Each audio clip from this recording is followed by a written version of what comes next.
Hello everyone. आप सभी का फिर से स्वागत है। ये वर्ल्ड ज्योग्राफी एनसीईआरटी का डिस्कशन है। हमारा टॉपिक चल रहा है पर्यावरण संरक्षण व विकास के दिशा में किए गए कुछ प्रमुख प्रयास, यानी अध्याय 21 को हम लोग डिस्कस करें। इसमें कुछ पॉइंट रह गया है, पहले इसको कवर करेंगे। सबसे पहले जैव विविधता व उसका संरक्षण, इसके बारे में डिस्कस करेंगे। तो जैव विविधता जो शब्द है एडवर्ड विल्सन के द्वारा दिया गया है। जैव विविधता शब्द किसके द्वारा दिया गया है? एडवर्ड विल्सन के द्वारा दिया गया है। और ये जो लाइन है कई बार पूछा गया है, इस प्रश्न को कई बार पूछा गया है कि जैव विविधता जो शब्द है किसके द्वारा प्रतिपादित किया गया था? तो एडवर्ड विल्सन के द्वारा।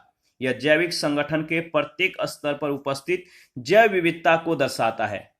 इनका अध्ययन आनुवांशिक विविधता, जातीय विविधता और पारिस्थितिकीय विविधता के रूप में किया जाता है। याद रखिएगा, वह संकटग्रस्त प्रजातियों की पहचान की जाती है तथा उसके संरक्षण और संवर्धन के प्रयास किए जाते हैं।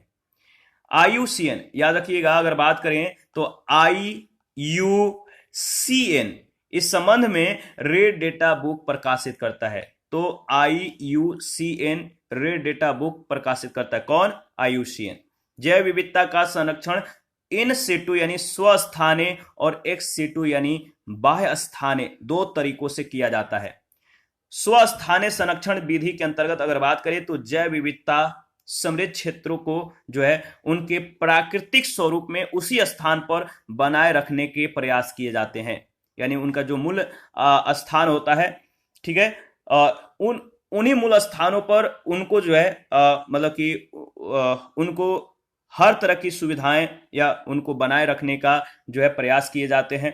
एक्स सिटू जो संरक्षण विधि है, इसके अंतर्गत संकटग्रस्त पादपों, जंतुओं, उनको जो है प्राकृतिक आवास से यानी जो उनका मूल स्थान है वहां से अलग करके विशेष स्थान पर सावधानी पूर्वक जो है संरक्षित किया जाता है, इनकी व्यवस्था की जाती है। जंतु उद्यान जैसे जू, जंतु उद्यान यानी जू, वनस्पति उद्यान यानी बोटैनिकल गार्डन और वन्य जीव सफारी पार्कों का यही उद्देश्य है। इससे ऐसे जीवों को इन विशेष स्थानों पर जो है सुरक्षित रखा जा सका है जो कि वनों में विलुप्त हो गए थे। वर्तमान समय में संकटग्रस्त प्रजातियों के डीएनए को क्रायोजेनिक तकनीक के द्वारा लंबे समय तक जो है प्रिजर्व करने के प्रयास किए जा रहे हैं, यानी परिरक्षित करने के प्रयास किए जा रहे हैं। इसके लिए विभिन्न जीन बैंकों और जीन पूल केंद्रों का निर्माण किया जा रहा है। विश्व में जैव विविधता हॉटस्पॉटों की भी पहचान की गई है। ये ऐसे क्षेत्र हैं जहां उच्च जैव विविधता समृद्धि व उच्च स्थानिकता होती है, एंडेमिज्म होती है। विश्व में कुल 34 जैव विविधता हॉटस्पॉट हैं। इनमें भारत का पश्चिमी घाट व हिमालय का पूर्वी क्षेत्र भी शामिल है। भारत में 18 जीवमंडल आरक्षित क्षेत्र, 105 राष्ट्रीय उद्यान और 552 वन्य जीव अभ्यारण्य हैं जो स्वस्थानीय जैव विविधता संरक्षण के उदाहरण हैं। इसके बाद जीन पूल केंद्र के बारे में अगर बात करें तो वर्तमान में, याद रखिएगा, वर्तमान में जैव विविधता के ह्रास के कारण संपूर्ण विश्व में जीन पूल केंद्रों का निर्माण किया जा रहा है। किसके लिए? तो जैव विविधता के ह्रास के कारण पूरे विश्व में जीन पूल केंद्रों का निर्माण किया जा रहा है, जिससे समाप्त हो रही जैव विविधता को संरक्षित किया जा सके, प्रिजर्व की जा सके। जैव विविधता के बाह्य स्थानीय संरक्षण के अंतर्गत संकटग्रस्त प्रजातियों के जीवों के डीएनए को किसी विशेष स्थान पर संग्रहित करके सुरक्षित रखते हैं या करते हैं, जैसे कि भविष्य में यदि ये प्रजातियां विलुप्त हो जाती हैं तो इसका प्रयोग करके पुनः जैव विविधता को बढ़ाया जा सके। भारत में राष्ट्रीय जीन बैंक की स्थापना 1996 में नई दिल्ली में की गई। कब और कहां? तो 1996 में नई दिल्ली में। हैदराबाद में इक्रिसेट, याद रखिए इक्रिसेट, चेन्नई में जीन बैंक व लखनऊ में डीएनए बैंक की स्थापना की गई है। हाल ही में नॉर्वे ने स्वेलबर्ड द्वीप पर एक अंतर्राष्ट्रीय जीन बैंक की स्थापना की है। यहाँ विश्व के अनेक जीवों और वनस्पतियों के जीनों का जो है संरक्षण किया जाएगा, इनको संरक्षित रखा जाएगा। जैव विविधता सम्मेलन 2010, इसके बारे में देख लेते हैं।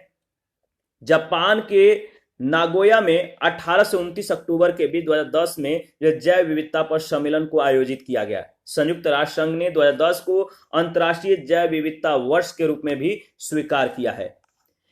देखिए, सम्मेलन के समाप्ति पर ऐतिहासिक नागोया जैव विविधता घोषणा पत्र यानी नागोया प्रोटोकॉल जारी किया गया, जिसमें जलवायु परिवर्तन के कारण जैव विविधता में आने वाली कमी की समस्याओं से निपटने के लिए सदस्य देशों ने अपना समर्थन व्यक्त किया। अप्रैल 2002 में इस कन्वेंशन के पक्षकारों ने 2010 तक जैव विविधता के नष्ट होने की दर में व्यापक कमी लाने के प्रति अपनी निष्ठा व्यक्त की थी। जैव विविधता सम्मेलन में जैव विविधता के संरक्षण से संबंधित उपरोक्त अंतर संबंधित लक्ष्यों की प्राप्ति के लिए एक 10 वर्षीय रणनीति बनाई गई, जिसे आइची लक्ष्य नाम दिया गया। आइची लक्ष्य क्या? आइची लक्ष्य नाम रखा गया। आइची जापान का परफेच्यूर, याद रखिएगा, प्रांत के जैसा ये एक मतलब की जगह है। आइची जापान का परफेच्यूर है, जिसकी राजधानी नगोया है। यहीं पर जैव विविधता सम्मेलन आयोजित किया गया था। आइची लक्ष्यों के अंतर्गत 20 लक्ष्य शामिल हैं, 20 एम शामिल हैं, जिन्हें 5 रणनीति शीर्षकों में 5 रणनीति शीर्षकों में विभाजित किया गया, जिसमें जैव विविधता ह्रास के कारणों, जैव विविधता संरक्षण, जैव विविधता से प्राप्त लाभों को बढ़ावा और क्षमता निर्माण की प्राप्ति शामिल है। नागोया प्रोटोकॉल को लागू करने के लिए 2012 लक्षित किया गया था। इसके बाद जैव विविधता दशक 2011 से 20, इसके बारे में देख लेते हैं।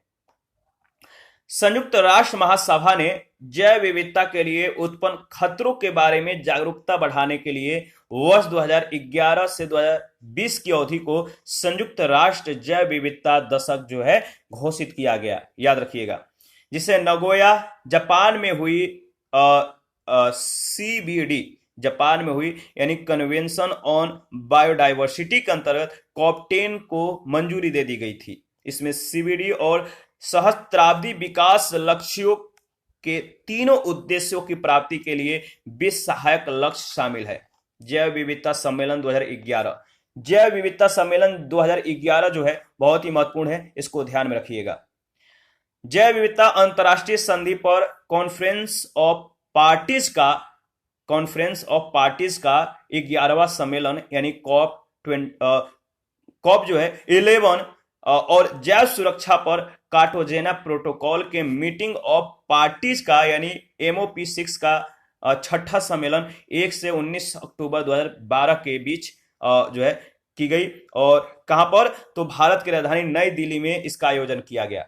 तो 2012 में 1 से 19 अक्टूबर के बीच नई दिल्ली में इसका आयोजन हुआ, ठीक है। और जैव विविधता अंतर्राष्ट्रीय संधि पर कॉन्फ्रेंस ऑफ पार्टीज का ये 11वां सम्मेलन और जैव सुरक्षा पर प्रोटोकॉल जो कार्टागेना प्रोटोकॉल था, इसके मीटिंग ऑफ पार्टीज का 6ठा सम्मेलन था। भारत में आयोजित होने वाला COP 11 जैव विविधता पर संयुक्त राष्ट्र दशक 2011 से 20 के बीच पहला COP था। ये पहला दशक था और यह इस दृष्टि से भी महत्वपूर्ण था कि यहां रियो सम्मेलन की 20वीं वर्षगांठ मनाई गई। COP 11 सम्मेलन ने भारत को जैव विविधता पर विशेष पहलों और शक्तियों को समेकित करने, मापने और प्रदर्शित करने का एक सुअवसर प्रदान किया, ठीक है, याद रखिएगा। आगे बढ़ते हैं, ठीक है। इसके बाद नेक्स्ट देखते हैं, जो नेक्स्ट पॉइंट है अंतर्राष्ट्रीय जैव विविधता वर्ष पर अंतर्राष्ट्रीय जैव विविधता जो वर्ष था, इस पर जैव विविधता को नष्ट होने से बचाने में योगदान के लिए जर्मनी की चांसलर जर्मनी की ये चांसलर थी एंजेला मार्केल। इन्होंने विशेष, अगर बात करें तो चांसलर को विशेष मिडोरी जैव विविधता पुरस्कार से पुरस्कृत किया गया। किसको? एंजेला मार्केल को।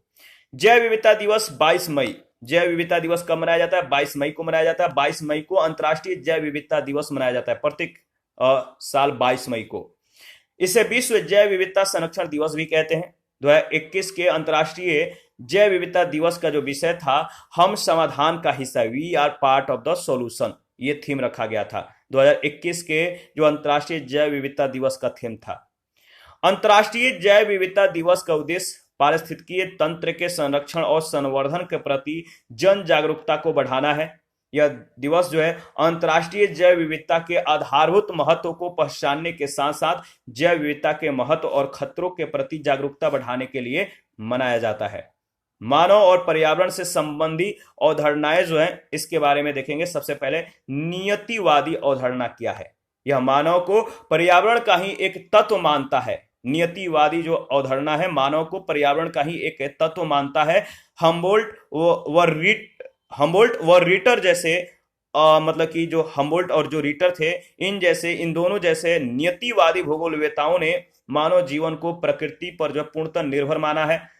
उनके अनुसार मनुष्य अन्य जीवों के भांति ही प्रकृति के अनुसार अपनी नीतियां बनाता है। वह पर्यावरण के अनुरूप जो है या अनुकूल अपने रहन सहन और कार्य व्यवहारों को ढालता है। इसके बाद संभववादी अवधारणा। देखिए, विडाल डी ला ब्लास ब्रूंज और डिमांजिया जैसे संभववादी भूगोलवेता मानव को पर्यावरण का एक सक्रिय तत्व मानते हुए कहते हैं कि मानव प्रकृति पर विजय प्राप्त कर चुका है और उसमें जो है हर प्रकार का परिवर्तन जो है मतलब कि कर सकता है। आवश्यकता सिर्फ इस बात की है कि उसके पास आवश्यक पूंजी, तकनीक की दक्षता और इच्छा शक्ति हो। ये कंडीशन है। नौ नियतिवादी अवधारणा क्या है, इसके बारे में अगर बात करें तो नौ नियतिवादी अवधारणा जो है यह उपरोक्त दोनों अतिवादी अवधारणाओं का खंडन करती है।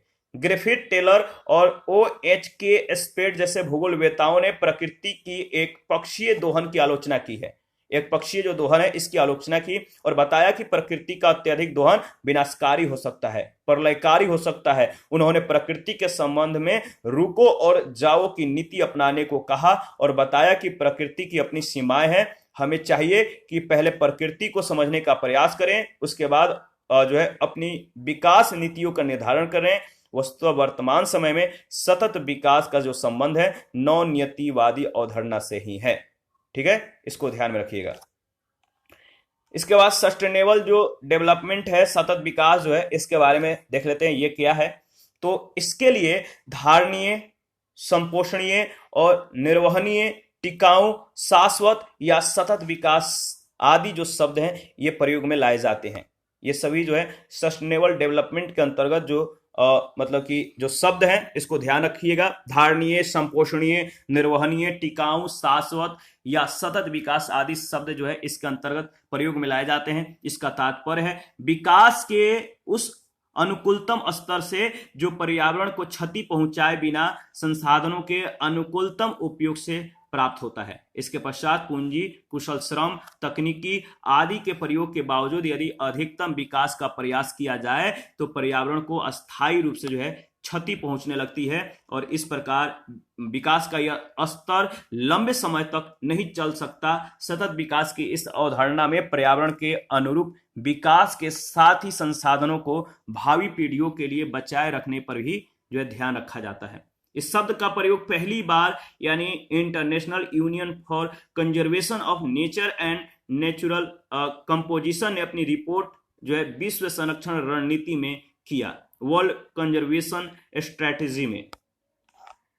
तो इसने रिपोर्ट कहाँ किया? विश्व संरक्षण रणनीति में। परंतु विस्तृत रूप में अगर बात करें तो 1987 में world commission on environment and development ने आवर कॉमन फ्यूचर नामक रिपोर्ट में इस शब्द की परिभाषा और कार्य पद्धति की व्याख्या की। इस व्याख्या को यूएनओ ने भी स्वीकार कर लिया। इस रिपोर्ट के अनुसार टिकाऊ विकास वह विकास है जिसके अंतर्गत भावी पीढ़ियों के लिए आवश्यकताओं की पूर्ति करने की क्षमताओं और समझौताओं के लिए मतलब कि क्षमताओं, याद रखिएगा, टिकाऊ विकास वह विकास है जिसके अंतर्गत भावी पीढ़ी के लिए आवश्यकताओं की पूर्ति करने की क्षमताओं में समझौता किए बिना जो है वर्तमान पीढ़ी की आवश्यकताओं को पूरा किया जाता है। पर्यावरण के सुरक्षा के बिना विकास को निर्वहनीय नहीं बनाया जा सकता। आर्थिक विकास और पर्यावरण सुरक्षा के मध्य एक वांछित संतुलन बनाए रखना ही निर्वहनीय या टिकाऊ विकास का उद्देश्य है। वर्तमान में अगर बात करें, प्रेजेंट में यह विकास का एक भूमंडलीय दृष्टिकोण बन गया है। 1992 ईस्वी में पृथ्वी सम्मेलन में घोषित एजेंडा 21 रियो घोषणा जिसे कहते हैं, इसके प्रति पूर्ण समर्थन व्यक्त किया गया है। 2002 ईस्वी के जोहान्सबर्ग सम्मेलन का मूल मुद्दा ही शाश्वत विकास था। देखिए, टिकाऊ विकास की दो अनिवार्य शर्तें हैं जो सूचनाओं की उपलब्धता से संबंधित हैं। यह है, पहला, पर्यावरण से संबंधित सूचनाएं जैसे जैविक अधिवास से संबंधित सूचनाएं, प्राकृतिक संसाधनों के संबंध में सूचनाएं, पर्यावरण के आधारभूत कारकों के संदर्भ में सूचनाएं जिनके अंतर्गत स्थलाकृति, जलवायु और मृदा एवं जल शामिल है। पांचवा मतलब चौथा, वर्तमान पर्यावरणीय समस्याओं की सूचनाओं जो मानवीय अंतःक्रिया से उत्पन्न होती है, इसमें जो है पर्यावरणीय निम्नीकरण के स्तर की जांच की जाती है, तो इसको ध्यान रखना है। इसके बाद अगर बात करें तो देखिए नेक्स्ट है दूसरा, मनुष्य या मानव और उसके क्रियाकलापों से संबंधित सूचनाएं। जैसे पहला है जनसंख्या वृद्धि दर, जनसंख्या का आकार और घनत्व, जनसंख्या दबाव और जनसंख्या तथा कृषि भूमि का अनुपातिक संबंध, विभिन्न संसाधन व खाद्य उपलब्धता, गैर अनिवार्य संरचनात्मक सुविधाएं जो नवीन जीवन स्तर के प्रतीक हैं। पांचवा, औसत जीवन स्तर या प्रति व्यक्ति आय। छठा, पर्यावरण के उपयोग के लिए मनुष्य के तकनीकी ज्ञान का स्तर। देखिए सतत विकास के निर्धारण के लिए उपरोक्त सूचनाओं को प्राप्त करने के 4 तरीके हैं। पहला है सुदूर संवेदन तकनीक, रिमोट सेंसिंग। इसके बाद भौगोलिक सूचना तंत्र एवं पर्यावरण सूचना तंत्र। इसके बाद अनुभवात्मक विधि और चौथा है सांख्यिकी विधि के द्वारा सूचना एकत्र करना। देखिए अगर बात करें तो इन सभी आधारों पर संभावित अनुकूलतम स्तर का निर्धारण किया जाता है एवं विकास की योजनाएं बनाई जाती है। इसके बाद विश्व के वन संसाधन, इसके बारे में देख लेते हैं, बहुत ही महत्वपूर्ण है। देखिए संयुक्त राष्ट्र खाद्य एवं कृषि संगठन के द्वारा प्रस्तुत विश्व के वन संसाधनों के नवीनतम आकलन, वैश्विक वन संसाधन आकलन के अनुसार विश्व का कुल वन क्षेत्र 4.06 बिलियन हेक्टेयर है, जो कि कुल भू क्षेत्र का लगभग 31% है। विश्व में वनों का औसत प्रति व्यक्ति आकलन 0.52 हेक्टेयर के स्तर पर है। देखिए GFRA 2020 के अनुसार अगर बात करें तो भारत में कुल वैश्विक वन क्षेत्र का 2% वन क्षेत्र उपलब्ध है। कुल वैश्विक वन क्षेत्र का 2% वन क्षेत्र उपलब्ध है। किसके अनुसार? तो GFR 2020 के अनुसार विश्व के 54% से भी अधिक वन मात्र 5 देश रूस, ब्राजील, कनाडा, अमेरिका और चीन में स्थित हैं। इस रिपोर्ट के अनुसार वर्ष 1990 के पश्चात विश्व में 178 मिलियन हेक्टेयर वनों का जो है ह्रास हुआ है। 2015 से 20 में वनों की कटाई पर 10 मिलियन हेक्टेयर तक जो है यह आंकड़ा पहुंच गई। अफ्रीका में वर्ष 2010 से 20 के दौरान शुद्ध वन हानि की दर सर्वाधिक है, जबकि एशिया में वन क्षेत्रों में सर्वाधिक वृद्धि जो है दर्ज की गई है। 1990 से 2020 के दौरान कुछ देशों में वनों की कटाई में जो है कमी के कारण शुद्ध वन हानि की दर जो है इसमें पर्याप्त रूप से कमी आई है, और साथ ही कई अन्य देशों में वनीकरण और वनों के प्राकृतिक विस्तार के कारण वन क्षेत्र में वृद्धि हुई है। शुद्ध वन हानि की दर 1990 के दशकों में 7.8 मिलियन हेक्टेयर प्रति वर्ष से घटकर जो है 2000 से 2010 में 5.2 मिलियन हेक्टेयर और प्रति वर्ष अगर बात करें तो 2010-20 में 4.7 मिलियन हेक्टेयर प्रति वर्ष हो गई है। तो 1990 के दशक में ये शुद्ध वन हानि की जो दर थी वो कितनी थी? तो 7.8 मिलियन हेक्टेयर प्रति वर्ष से घटकर 2000 से 2010 में 5.2 मिलियन हेक्टेयर और प्रति वर्ष, और 2010 से मतलब कि 20 के दौरान 4.7 मिलियन हेक्टेयर प्रति वर्ष हो गई। इसके बाद अगर बात करें तो अंतर्राष्ट्रीय पर्यावरणीय सम्मेलन और संधियां, इसके बारे में डिस्कस करेंगे। यहां से कई बार प्रश्न पूछे जाते हैं। तो देखिए अंतर्राष्ट्रीय मानव पर्यावरण सम्मेलन यानी स्टॉकहोम सम्मेलन या पर्यावरण वन मैग्ना कार्टा, ये कब मतलब कि ये जो सम्मेलन हुआ था कब हुआ था? 1972 में। निर्णय क्या था? तो संयुक्त राष्ट्र पर्यावरण कार्यक्रम की स्थापना करना, 5 जून को पर्यावरण दिवस मनाना, और मानवीय विकास और पर्यावरण के संबंध जो है इसको मतलब कि इनके बीच या इनके मध्य संघर्ष की कमी मतलब संघर्ष को कम करने की दिशा में किया गया ये प्रथम प्रयास था। मानव विकास और पर्यावरण के बीच जो संघर्ष था इसको कम करने की दिशा में प्रयास किया गया। इसके बाद है हेलसिंकी सम्मेलन। हेलसिंकी 1974 में यह सम्मेलन आयोजित हुआ था और इसका जो निर्णय था सामुद्रिक पर्यावरण की सुरक्षा। इसके बाद है लंदन सम्मेलन 1975 में। निर्णय क्या था? समुद्र में कचरे के निस्तारण का प्रतिबंध। मॉन्ट्रियल सम्मेलन 1987 में ओजोन परत के संरक्षण के लिए पहला अंतर्राष्ट्रीय सम्मेलन यानी मॉन्ट्रियल प्रोटोकॉल, याद रखिएगा पहला अंतर्राष्ट्रीय समझौता मॉन्ट्रियल प्रोटोकॉल जो 16 सितंबर 1987 को हुआ। 16 सितंबर को ओजोन दिवस मनाने का भी निर्णय लिया गया। 16 सितंबर याद रखिएगा। रियो सम्मेलन यानी पृथ्वी सम्मेलन कब हुआ था? तो 1992 में पर्यावरण के विकास के लिए अंतर्राष्ट्रीय सहयोग यानी एजेंडा 21 स्वीकृत किया गया। ठीक है। और जलवायु परिवर्तन पर जो है संयुक्त राष्ट्र फ्रेमवर्क कन्वेंशन UNFCCC की स्थापना की गई। इसके बाद अगर बात करें तो नेक्स्ट है नैरोबी घोषणा। ये कब हुआ था? 1997 में। और अगर बात करें तो इसका जो निर्णय था इसमें जो क्योटो सम्मेलन है जो मतलब कि क्या क्योटो सम्मेलन या क्योटो प्रोटोकॉल पृथ्वी +5 सम्मेलन, इसमें याद रखिएगा जो मतलब कि पृथ्वी जो सम्मेलन 1992 है, इसमें जो है एजेंडा 21 को स्वीकृत किया गया था। जलवायु परिवर्तन पर संयुक्त राष्ट्र फ्रेमवर्क कन्वेंशन की स्थापना की गई थी UNFCCC की। और नैरोबी घोषणा आपको पता ही है 1997 में यह आयोजित हुआ था। अंतर्राष्ट्रीय संधियों का प्रभावी क्रियान्वयन के लिए इसको जो है मतलब गठित किया गया था। जो क्योटो सम्मेलन है या क्योटो प्रोटोकॉल जो है या पृथ्वी +5 सम्मेलन ये 1997 में हुआ था। ग्रीन हाउस गैसों की पहचान करना, भूमंडलीय तापमान को कम करना और 1990 के स्तर में जो है जो 1990 का लेवल था उस समय की बात की जाए वहां पर यानी प्रेजेंट से लेकर जो प्रेजेंट की स्थिति है उसको बदलकर 1990 के स्थिति के अनुरूप करना 5% की कटौती का निर्णय लिया गया। माल्मो घोषणा पत्र 2000 में आयोजित हुआ था। पर्यावरण संरक्षण में निजी क्षेत्र की भूमिका इसका जो था मतलब कि निर्णय था। अगर बात करें तो देखिए इम्फोटेरा जो सम्मेलन है डबलिन में हुआ था 2000 में और पर्यावरण से संबंधित सूचना का यह मतलब कि अधिक विस्तार से संबंधित था। जोहान्सबर्ग रियो +10 सम्मेलन और पृथ्वी +10 सम्मेलन ये दोनों जो है 2002 में गठित हुए थे। और इसका जो उद्देश्य था यानी इसमें जो निर्णय लिया गया था सतत विकास पर विशेष बल देना और विश्व एकजुटता कोष की स्थापना पर सहमति। मॉन्ट्रियल सम्मेलन जो है ये 2005 में हुआ था। विकसित देशों के द्वारा 2012 तक ग्रीन हाउस गैसों के उत्सर्जन को कम करना और 1990 के दशक तक लाना, जो 1990 का जो दशक था इसके स्तर तक लाना। नुसा दुआ सम्मेलन यानी बाली रोड मैप जो है 2007 में हुआ था। ग्रीन हाउस गैसों के उत्सर्जन के दर को जो है 2050 तक और 2000 तक के स्तर पर लाने का प्रस्ताव। इसके बाद कोपेनहेगन सम्मेलन या पोस्ट क्योटो प्रोटोकॉल ये 2009 में आयोजित हुआ था। विकसित और औद्योगिक राष्ट्रों के द्वारा 2020 तक ग्रीन हाउस गैसों के उत्सर्जन में भारी कटौती का प्रावधान और कम कार्बन डाइऑक्साइड की परिकल्पना। ठीक है।